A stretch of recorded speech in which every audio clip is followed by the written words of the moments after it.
So, hi guys, welcome to my vlog.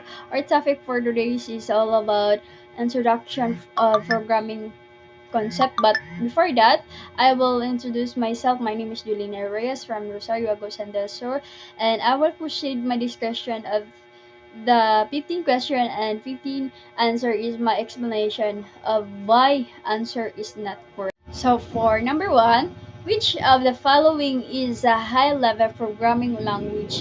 So ang akong answer diri, oh ma'am, is letter A, C++. Higher level language are closer to human language, easier to read, write, and understand. So example na diri po ma'am ang ma'am, kining Java Python. So, assembly machine language and the binary code are low level language closer to the hardware. So, ang akong answer diri ma is C++, letter A. For number 2, what is the main function of the compiler? Ang answer diri ma'am is letter B, translate code into machine language. So, ang compiler takes the source code and write it in the high-level language and convert into machine language 0s and 1s. So, the computer can be executed. It does not write code A, store and programming C, or debug program D. Mato siya ma'am, ang number 2 is letter B ako ma'am, translate coding into machine language. For number 3, what does GDK stand for? Letter A ako answer, Java Development Kit. So GDK is a package provided in Oracle and Java that include tools for developing and running Java program.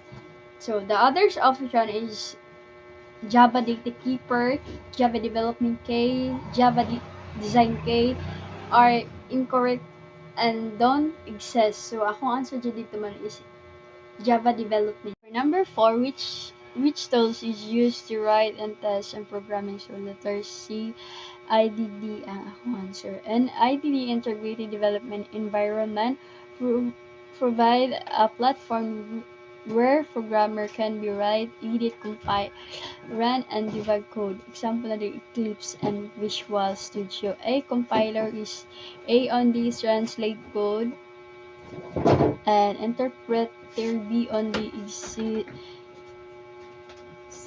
execute line by line, and provisioner. D is hardware, CPU, not coding tools. For number 5, Java code is saved with which file extension? So letter A ako Java. When you write Java source code, you must be saved in it and files ending with Java. So after compiling, the compiler generating A class files. Then text and Java are not valid for Java program. Ano siya? For number 6 is a blank is a sequence of interaction for the computer. So ang akong answer diri is program. Kay a program tell the computer step by step what to do. So for number 7, Java is considered a blank language because it uses human readable syntax. So ang akong answer diri is siya, high level. Kay ano siya, wait. High level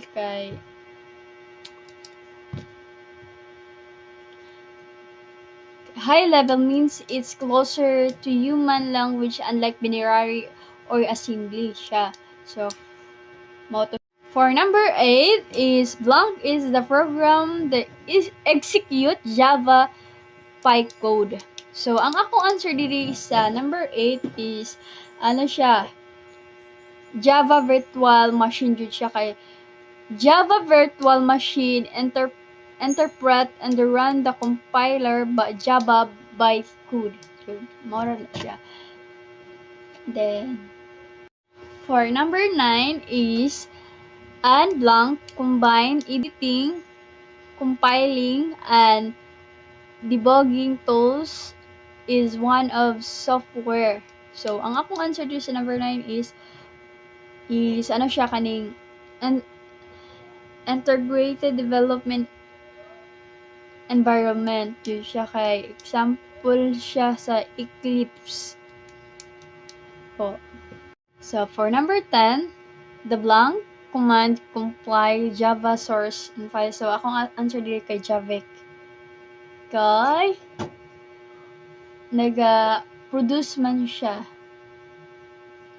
So, for number 11 is true or false man siya. So, ang question niya is assembly language is easier to read than binary. So, tama jud siya kay ano man kay binary is just 0 is and 1 is the assembly using to short mnemonic and like to which are more than readable jud siya. So, for numbers 12, Java bytecode can run on any platform with the GFM. So, tama yun siya kay this is Java Motor write once run anywhere jud siya kay GVFM mix by code your portable. Yun. Then, sa 13 is compiler execute program line by line jud siya kay murag wrong siya kay interpret man siya naga-execute line by line. Then, compiler is translate for whole program and machine code before execute. So, for number 14, Visual Studio Code can be used for Java programming. So, tama siya kay with the right extension, Java Extension Pack versus code supports Java development. So, for the 15 is the system out sa siya print length is a Java statement for the printing text. Yun siya is correct yun siya kay it's the standard way to print output is Java man yun siya. Marota. Thank you po. Marota ma'am.